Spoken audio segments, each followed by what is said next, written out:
హోషేయ గ్రంథము 14వ అధ్యాయము. ఇశ్రాయేలు, నీ పాపము చేత నీవు కూలితివి గనక నీ దేవుడైన యెహోవా తట్టుకు తిరుగుము. మాటలు సిద్ధపరుచుకుని యెహోవా యొద్దకు తిరుగుడి. మీరు ఆయనతో చెప్పవలసినదేమనగా, మా పాపములన్నింటినీ పరిహరింపుము. ఎడ్లకు బదులుగా నీకు మా పెదవులు నర్పించుచున్నాము. నీవు అంగీకరింపదగినవి అవే మాకున్నవి. అష్షూరీయుల చేత రక్షణ నొందగోరుము.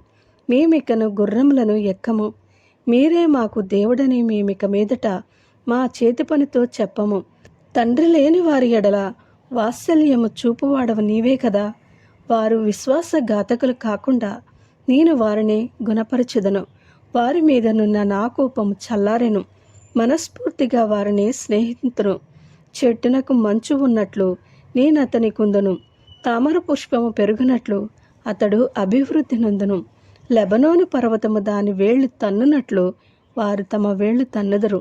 అతని కొమ్ములు విశాలముగా పెరుగును. ఒలీవ చెట్టునకు కలిగినంత సౌందర్యము అతనికి కలుగును. లెబానోనుకున్నంత సువాసన అతనికుండను.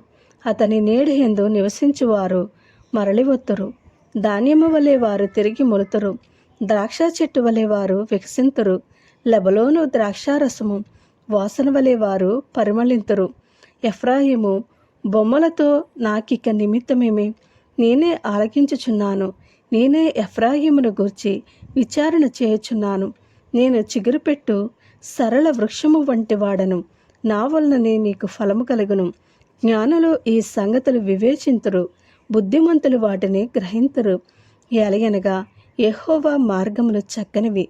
నీతిమంతులు దానిని అనుసరించి నడుచుకుందరు. కానీ తిరుగుబాటు చేయువారు దారికి అది అడ్డము గనుక వారు తొట్రిల్లుదురు. ఆమేన్.